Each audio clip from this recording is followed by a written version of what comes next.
Hello my dear friends, जय हिंद। Welcome to Defence Positive. देखो यार, सिंपल सी बात है जी, ये हम पढ़ने वाले हैं साइंस। ओके, और साइंस में मैंने एक वीडियो में तुम्हें प्रूफ के साथ शो किया है कि साइंस में जो है वो क्वेश्चंस आते हैं सिर्फ 9th और 10th की एनसीईआरटी से। ठीक है, 9th और 10th की जो एनसीईआरटी है, साइंस की बुक है, उससे आते हैं। तो हम हमारा जो साइंस पढ़ने का जो मेथड रहेगा वो ऐसा रहेगा। ठीक है, पहले हम एनसीईआरटी से रीड करेंगे। ठीक है, लाइन टू लाइन, मतलब कि जितना भी इंपॉर्टेंट होगा एक चैप्टर के अंदर वो मैं आपको अच्छे से एक्सप्लेन करूंगा। ओके, उसके बाद उसी चैप्टर पर बेस्ड एमसीक्यूज फॉर्मेट में हम उसको सोल्व करेंगे। वो वीडियो बेसिकली एमसीक्यू वाले वीडियो जो है वो बिल्कुल सेपरेट प्लेलिस्ट होगी उनके लिए। ठीक है, एनसीईआरटी थ्रू एमसीक्यू करके एक प्लेलिस्ट बना दूंगा मैं। ठीक है, और ये जो दूसरी प्लेलिस्ट है इसमें हम बेसिकली साइंस थ्रू एनसीईआरटी ऐसा करके एक प्लेलिस्ट बना दूंगा। ठीक है, उसमें डाल दूंगा इसको। तो चलते हैं, आज पढ़ते हैं हम चैप्टर नंबर 1।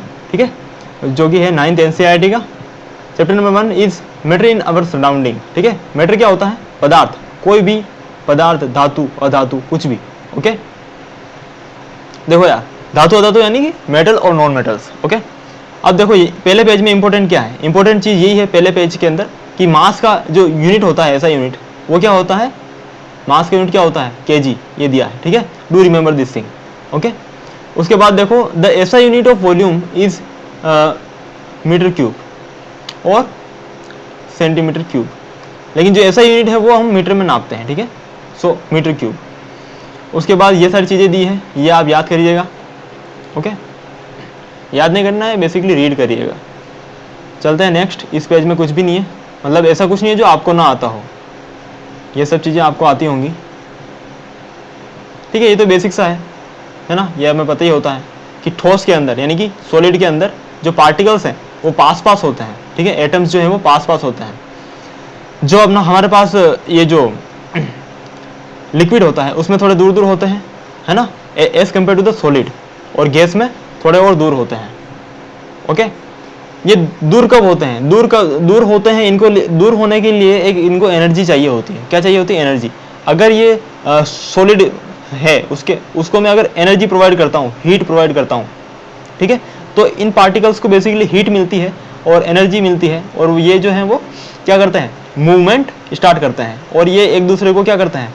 धक्का मारते हैं, और इस प्रकार ये फिर क्या बन जाते हैं? लिक्विड, और लिक्विड से फिर बन जाते हैं गैस। जैसा कि मान लीजिए पानी है, बर्फ है, उसको मैंने हीट किया तो उसके पार्टिकल्स दूर दूर हो जाएंगे, बन जाएगा पानी, और पानी को वापस हीट किया तो क्या बन जाएगा? वाटर वेपर बन जाएगा। सिंपल बात है। चलते हैं।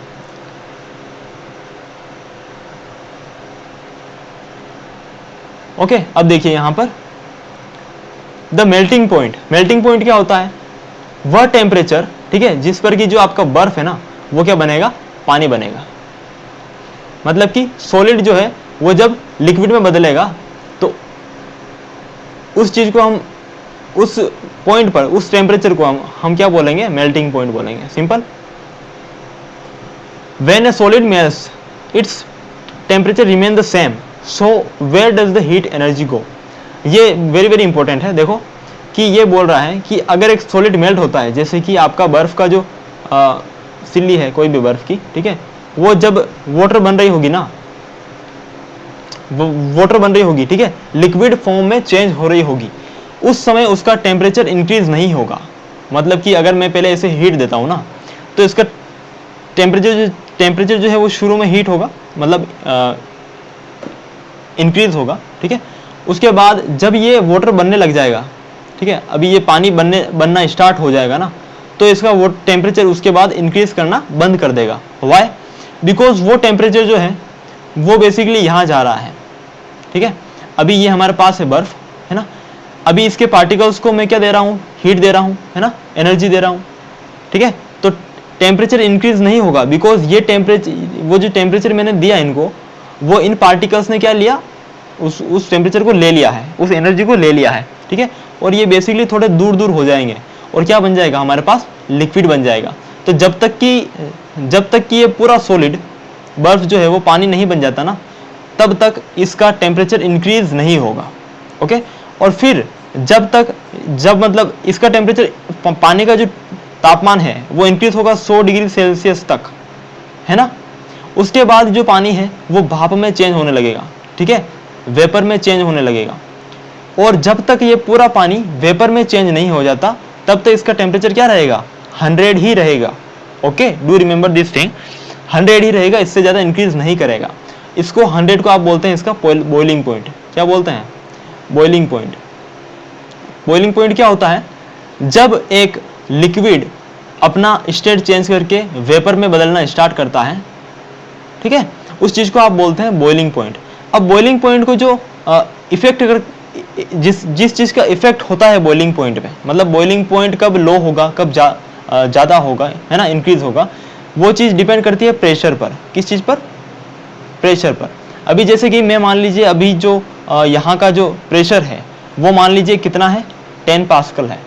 ओके, अगर मैं किसी हिल पर जाता हूँ ना, ठीक है, तो वहाँ पर क्या होगा, जो प्रेशर है वो क्या होगा, है ना, ग्राउंड के मुकाबले क्या होगा, लो होगा, मान लीजिए 5 पास्कल होगा। ठीक है, बेसिकली प्रेशर। ओके, तो पास्कल का जो हमारे पास ऐसा यूनिट होता है वो क्या होता है, सॉरी, प्रेशर का जो ऐसा यूनिट होता है वो क्या होता है, पास्कल। डू रिमेंबर, ठीक है। प्रेशर क्या होता है, बेसिकली फोर्स पर square area, it is called pressure.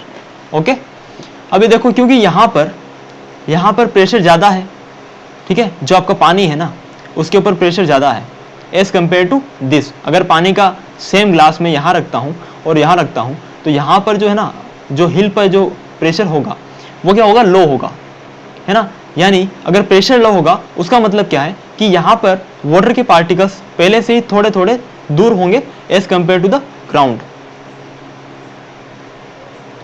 ठीक है, बात समझ आ रही है। तो यहाँ पर मुझे इसको पानी को भाप में चेंज करने के लिए, है ना, वेपर में चेंज करने के लिए मान लीजिए अभी मान क्या लीजिए 100 डिग्री ही देना पड़ता है ग्राउंड के ऊपर, है ना। लेकिन यहाँ पर मेरे को क्या करना पड़ेगा, थोड़ा इससे लो टेम्परेचर की आवश्यकता होगी। ठीक है, इतना 100 डिग्री की आवश्यकता नहीं है, बिकॉज ऑफ यहाँ पर पार्टिकल्स पहले से ही दूर हैं। Okay, as compare to this state, समझ रहे हो। तो यहाँ पर बेसिकली प्रेशर लो होने के कारण पार्टिकल्स दूर हैं, तो उनको भाप में बदलने के लिए, क्यों, यानी भाप में कब चेंज होंगे पार्टिकल्स, जब दूर होंगे, तो जबकि वो पहले ही दूर हैं तो उन्हें थोड़ी लो एनर्जी को आवश्यकता होगी। तो मैं 100 डिग्री नहीं, मैं बेसिकली यहाँ पर अगर 80 डिग्री सेल्सियस भी देता हूँ टेम्परेचर, तो ये जो है बेसिकली भाप में चेंज हो जाएगा। तो प्रेशर का इफेक्ट क्या होता है बॉइलिंग पॉइंट पर, बात समझाई। व्हेन प्रेशर इंक्रीजेस, ठीक है, प्रेशर इंक्रीजेस, ठीक है, तो बॉइलिंग पॉइंट ऑल्सो इंक्रीजेस। जैसे कि यहां पर था, है ना, यहां पर प्रेशर है 10 पास्कल, बॉइलिंग पॉइंट है 100। प्रेशर जब लो हो गया तो बॉइलिंग पॉइंट भी क्या हो गया, लो हो गया, है ना। और क्यों हुआ ये मैंने आपको बता दिया। ओके, तो ये चीजें हैं, है ना। अभी उसके बाद आप कभी भूलोगे नहीं उस चीज को कि बॉइलिंग पॉइंट और जो है प्रेशर में क्या संबंध होता है, ठीक है, क्या रिलेशन होता है। अब देखो 0 डिग्री पर पार्टिकल्स क्या होते हैं, जो वाटर होता है वो क्या होता है, बेसिकली बर्फ होता है ना, ठीक है, बर्फ होता है। उसके बाद एनर्जी जब उसे देते हैं तो ये किस में बदल जाता है ना, पानी में बदलेगा, सिंपल सी चीज है। इसमें कुछ नहीं दिया है यार, इसमें सिर्फ इतना है कि 0 डिग्री पर वाटर की स्टेट क्या होगी, तो वो होगी सॉलिड। ओके, अब देखो बॉइलिंग पॉइंट मैंने आपको बता दिया, है ना। अब देखो हमारे पास 2 पैमाना होते हैं, एक तो होता है केल्विन, दूसरा होता है सेल्सियस, और तीसरा एक और होता है फ़ारेनहाइट। ओके, इसको बेसिकली अभी यूपीएससी पूछता नहीं है ना, वैसे मतलब कि अभी तक काफ़ी कम, अभी ट्रेंड जो चल रहा है ना उसके हिसाब से नहीं पूछता है, तो इसको छोड़ देते हैं। ठीक है, इन दोनों के बारे में बेसिक चीज़ इसमें दी है एनसीईआरटी के अंदर। और क्या दी है कि आपका 0 degree Celsius is equal to what, 273 kelvin. Okay, 273 kelvin is equal to 0 degree Celsius. अगर मैं कहता हूं कि वाटर का बॉइलिंग पॉइंट 100 डिग्री सेल्सियस है, it means 0 degree Celsius means what, 273, तो 100 मीन्स व्हाट, 100 प्लस 273 करेंगे ना, बात समझ आ रही है। तो कितना हो जाएगा, केल्विन में चेंज कर रहा हूं मैं। ओके, केल्विन में चेंज करने के लिए मुझे 273 ऐड करना होगा। ओके, तो 273 ऐड किया तो 373 केल्विन, है ना। तो आपको यूपीएससी ऐसे पूछेगा कि select the boiling point of the water, okay, फिर दिया होगा 373 केल्विन, ओके, या फिर दिया होगा 100 केल्विन, है ना। उसके बाद दिया होगा आपको 100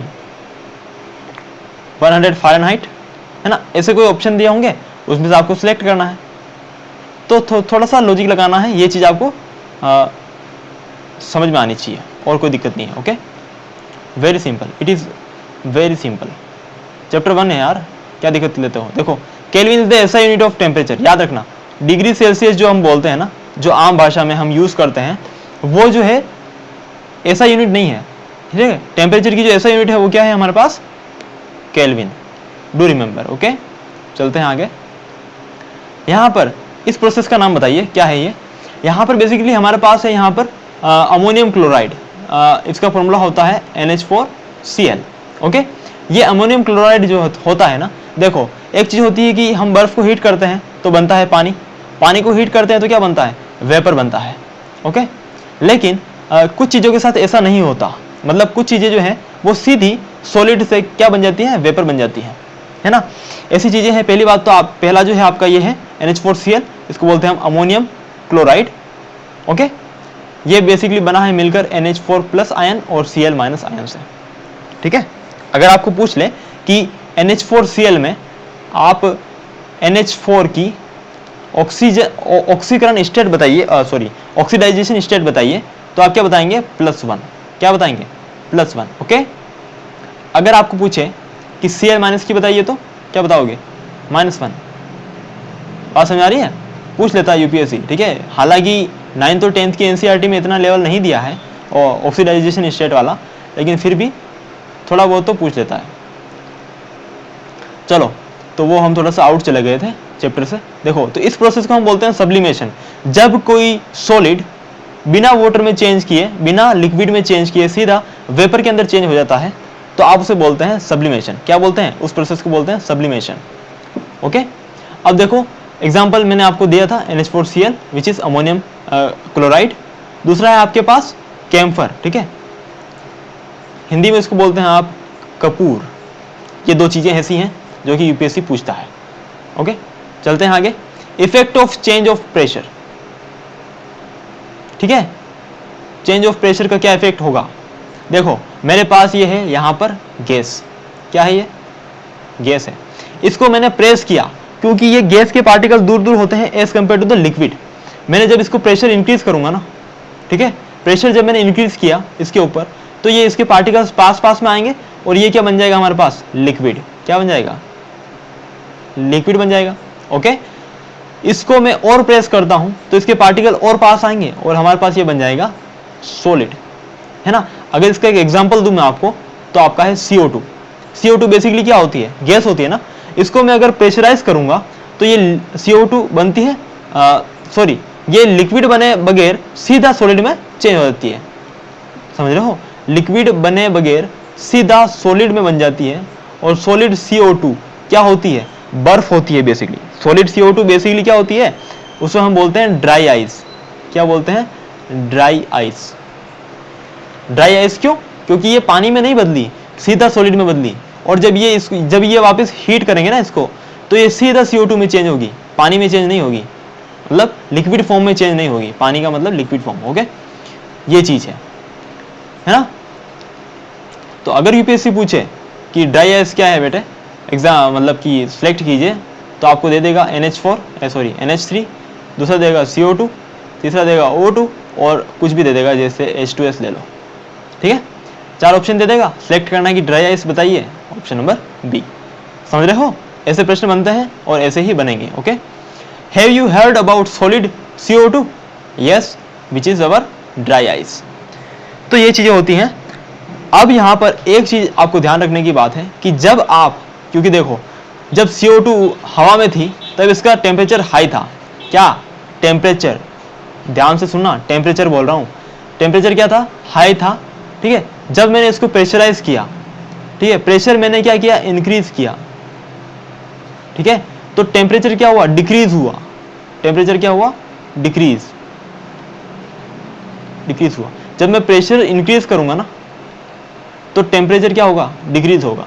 इसीलिए तो CO2 सॉलिड CO2 क्या होती है, ठंडी होती है ना, समझ रहे हो, ठीक है। तो basically pressure is anti proportional to temperature, ठीक है, ये लिख लेना। चलो आगे चलते हैं।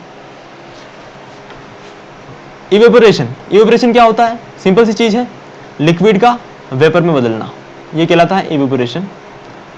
कौन सी चीजें ऐसी है जो, कौन से वो फैक्टर्स हैं जो इवेपोरेशन को अफेक्ट करते हैं? देखो पहली चीज है आपका सरफेस एरिया।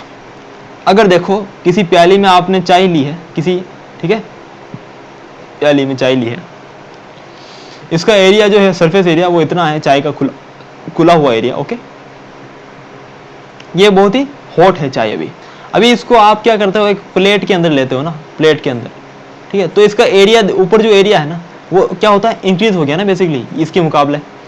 तो ये क्या होता है कि ये जो आपकी चाय है वो जल्दी ठंडी हो जाती है। क्यों? क्योंकि इसको, इस वेपर को, जो चाय के अंदर जो भाप है उसको उड़ने के लिए ज़्यादा स्पेस मिला है बेसिकली, समझ रहे हो, यानी इवेपोराइजेशन जल्दी हुआ है। मतलब जब मैं सरफेस एरिया इंक्रीज कर रहा हूँ तो इवेपोराइजेशन की रेट क्या हो रही है, इंक्रीज हो रही है, समझ रहे हो। तो first number one is point number one is clear. उसके बाद क्या करोगे, इंक्रीज ऑफ टेम्परेचर, सिंपल सी बात है, अगर आपने किसी चूल्हे पर आप पानी को रखा है आपने, ठीक है, और टेम्परेचर आपने उसको, जो आपका हीट जो होता है ना, गैस को आपने यहाँ रखा है मीडियम फ्लेम पर, ठीक है, तो वो पानी जो है वो धीरे धीरे बॉईल होगा, है ना, और उसकी जो इवेपोरेशन की रेट है वो लो होगी। जब आप इसको फुल कर देते हो गैस को, ठीक है, तो ये जल्दी जल्दी इवेपोराइज होगा और थोड़ी देर में आपका वो पानी सब भाप बन के उड़ जाएगा। तो जब मैं टेम्परेचर इंक्रीज करता हूँ तो इवेपोराइजेशन की रेट क्या होती है, इंक्रीज होती है, okay, simple. Decrease of humidity, देखो ह्यूमिडिटी का मतलब क्या होता है, ह्यूमिडिटी का मतलब होता है water vapour present in the atmosphere. जो भी आपके वातावरण में जो ओस की बूंदे हो, सॉरी पानी की बूंदे होती है ना, उसे आप बोलते हैं ह्यूमिडिटी। अगर आप यहाँ पानी की बूंदे ज़्यादा हैं, जैसा कि बारिश के मौसम में होता है, हमारे आसपास थोड़ा सा गीला गीला महसूस होता है ना हमें, तो वो क्यों होता है, क्योंकि वहाँ पर ह्यूमिडिटी ज़्यादा होती है, ह्यूमस होती है, ठीक है, ह्यूमिडिटी ज़्यादा होती है ना। जब गर्मी का मौसम होता है तो ह्यूमिडिटी बिल्कुल लो होती है, ठीक है, तो हमारे होठ फटते हैं, ठीक है, और जो सर्दी होती है उसमें भी ह्यूमिडिटी लो होती है, समझ रहे हो। होठ क्यों फटते हैं, क्योंकि उन्हें प्रॉपर पानी नहीं मिल पाता है एटमॉस्फेयर से, ठीक है।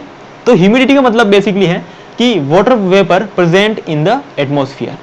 अगर देखो पहले से ही यहाँ पानी है तो और यहाँ पर आप पानी को उबाल रहे हो, ठीक है, हीट कर रहे हो, तो यहाँ पर इवेपोरेशन की रेट जो है वो लो होगी, क्योंकि ऊपर पानी पहले से है ना, और इवेपोराइजेशन होके पानी ऊपर ही तो जा रहा है। अगर ऊपर पहले से पानी है तो इसको ऊपर कौन लेगा, जगह ही नहीं है यहाँ पर, ठीक है, यहाँ पर स्पेस ही नहीं है जाने के लिए, तो इवेपोराइजेशन की रेट जो है वो कम होगी एज कम्पेयर टू दिस स्थिति, ठीक है, दिस कंडीशन। यहाँ पर बेसिकली काफ़ी स्पेस है ना एटमॉस्फेयर में, तो यहाँ पर मैं अगर उसी पानी को अगर मैं यहाँ हीट करूँगा तो वो as compare to this state, यहाँ पर वो जो है जल्दी इवेपोराइज होगा, समझ रहे हो ना, सिंपल सी बात है। तो ये हो गया, ह्यूमिडिटी जब इंक्रीज होती है तो इवेपोराइजेशन की रेट क्या होती है, डिक्रीज होती है, सिंपल।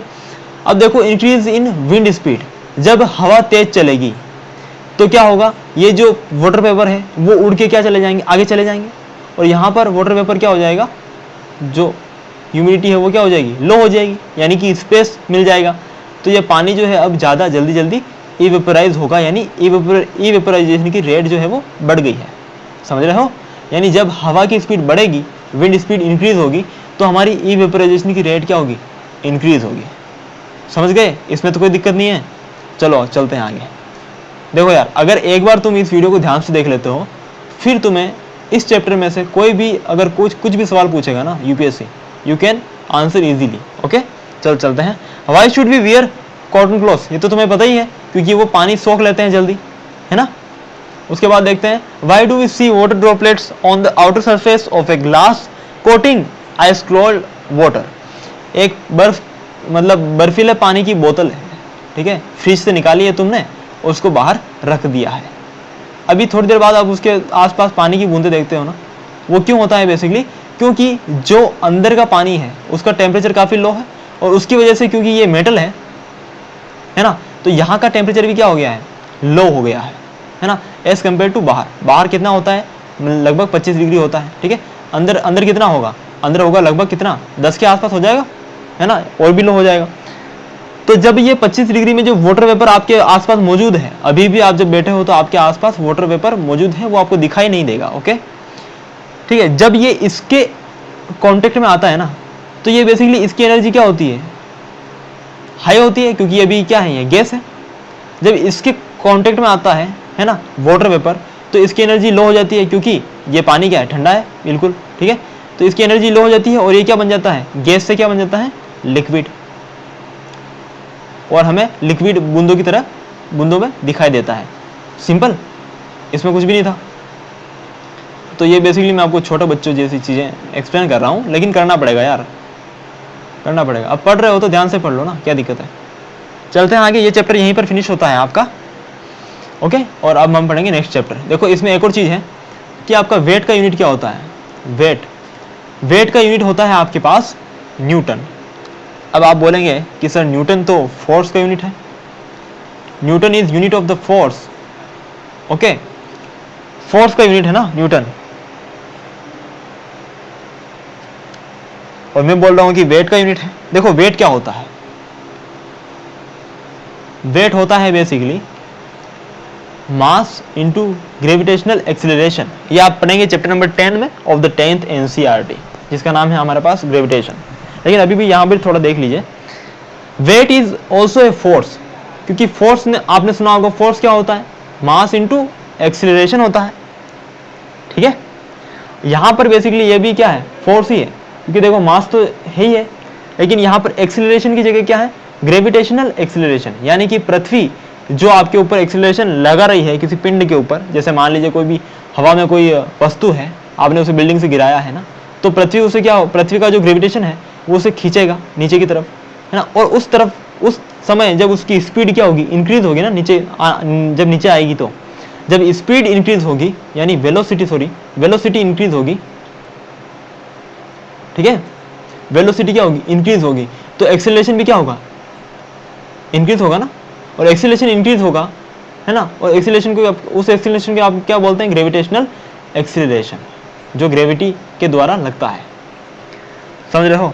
जो भी वस्तु फ्री फॉल होती है उस पे जो ग्रेविटेशन लगता है, जो एक्सीलरेशन लगता है, वो क्या होता है, ग्रेविटेशनल एक्सीलरेशन। तो basically weight is also a force, इसलिए इसकी यूनिट क्या होती है, न्यूटन होती है। अब न्यूटन आया कैसे, कोई दिक्कत नहीं है, यहाँ देख लो, F is equal to, force is equal to क्या होता है, M इंटू ए। एम की यूनिट क्या होती है, मास है ना ये, तो इसकी यूनिट मैंने तुम्हें फर्स्ट में बताई थी, फर्स्ट पेज पे इसी चैप्टर के, केजी होती है, ठीक है। और जो एक्सीलरेशन होता है वो होता है चेंज इन वेलोसिटी, ठीक है, change in velocity with respect to time, समय के साथ उसका वेलोसिटी का चेंज होना, वो एक्सीलरेशन होता है। वेलोसिटी क्या होती है, वेलोसिटी क्या होती है, change in displacement, okay, change in displacement with time, तो वेलोसिटी क्या होती है, डिस्प्लेसमेंट अपॉन टाइम। तो वेलोसिटी की जगह ये पुट करोगे आप, तो या क्या हो जाएगा, और जो डिस्प्लेसमेंट होता है वो आपका होता है मीटर में, क्योंकि लेंथ है ना, ठीक है, तो ये हो जाएगा मीटर बाई टी स्क्वायर, ठीक। तो क्या हो गया, kilogram metre by T square. बात समझ आ रही है। ए की जो यूनिट है, एक्सीलरेशन की यूनिट है ना, मीटर अपॉन टी स्क्वायर, वो मैंने यहां पर क्या किया, पुट कर दिया, ठीक है। सॉरी टी नहीं होगा यार, सेकंड होगा ना, टी कहां से हो जाएगा टी तो टाइम है ना, टाइम की यूनिट क्या होती है, सेकंड होती है ना, तो मीटर अपॉन सेकंड स्क्वायर, ठीक है, kilogram metre upon second square, समझ रहे हो। तो न्यूटन मतलब क्या, इसी को हम बोलते हैं न्यूटन, इसी जो यूनिट है इसको आप क्या बोलते हैं, न्यूटन बोलते हैं, ओके। बाकी ये सारी तो आपको पता ही है ना। डेंसिटी बराबर क्या होता है, डेंसिटी देखो, डेंसिटी आपका होता है मास अपॉन वॉल्यूम, क्या होता है, मास अपॉन वॉल्यूम, ओके। और मास की जो यूनिट होती है वो क्या होती है, केजी। वॉल्यूम की यूनिट क्या होती है, मीटर पर क्यूब, सॉरी मीटर क्यूब। तो बेसिकली डेंसिटी की यूनिट क्या हुई, किलोग्राम इंटू इस मीटर क्यूब को ऊपर ले जाएंगे तो मीटर माइनस क्यू हो जाएगा, ठीक है, किलोग्राम मीटर माइनस क्यूब, समझ रहे हो। ये प्रेशर का मैंने आपको बता ही दिया, पास्कल। चलो ये चैप्टर यहीं फिनिश होता है, चलते हैं नेक्स्ट चैप्टर की तरफ, चैप्टर नंबर 2। तो चलो यहीं पर इसको फिनिश करते हैं, और जो अगला चैप्टर है चैप्टर 2 वो हम नेक्स्ट वीडियो में पढ़ेंगे, बिल्कुल ठीक है। क्यों? क्योंकि ये वीडियो फिर ज़्यादा लेंदी हो जाएगा और तुम बोर होने लगोगे, ठीक है। तो नेक्स्ट चैप्टर के लिए नेक्स्ट वीडियो देखना, और मैं जो MCQs वाली जो चीज़ है वो अलग से प्लेलिस्ट में ऐड कर दूंगा, उसको चेक कर लेना। ओके, बाय, जय हिंद, और डू रिवाइज द थिंग्स, ठीक है। अब इस चैप्टर में आपके पास कुछ भी नहीं बचा है रिवाइज करने को, लेकिन हाँ इसकी जो MCQs होंगे उसमें और भी कुछ आपको सीखने को मिलेगा। Okay, I am sure about that. चलो मिलते हैं नेक्स्ट वीडियो में, तब तक के लिए बाय, जय Hind. Do revise the things, okay, very very important. Science में काफ़ी ईजी होता है, काफ़ी ईजी होता है, तुम पुराने पेपर उठा के देख लो, ठीक है। ऐसे क्वेश्चन अभी से तुम्हें आते होंगे काफ़ी क्वेश्चंस, ठीक है, लेकिन वो भी हमारे गलत ना हो, उतना इंश्योर करने के लिए आपको रीड तो करना पड़ेगा NCERT, ठीक है। चलो, और पूरा चैप्टर रीड नहीं करना यार, मैंने तुम्हें जो स्पेसिफिक चीज़ें बताई है उनको क्या कर लो, नोट कर लो, ठीक है, सिंपल है। और वही चीज़ें आपको रिवाइज करनी है दोबारा, ऐसा कुछ भी नहीं है, ठीक है। सारी चीज़ें नहीं पढ़ना है, do smart study, okay. Chapter 6 class की NCERT लेके बैठ रहे हैं, ठीक है, फिर 12th तक की NCERT पूरी कर रहे हैं। अरे यार, मतलब थोड़ा सा तो दिमाग लगाइए आप, एग्जाम का लेवल तो देखो। ये IAS UPSC IAS एग्जामिनेशन नहीं है, दिस इज CDS में इतना लेवल नहीं होता है। Do check the paper, okay. मैंने प्रूफ के साथ दिया है, वीडियो बनाया है, वहाँ जाके देख लो। फिर भी विश्वास नहीं होता है आपको तो खुद चेक कर लो पेपर्स, ओके। एक भी क्वेश्चन अगर 9th और 10th की NCERT से मिल जाए, सॉरी 2 से ज़्यादा क्वेश्चन अगर मिल जाए साइंस में, तो मुझे आप आके बोल सकते हो, ओके। बाय, जय हिंद, टेक केयर।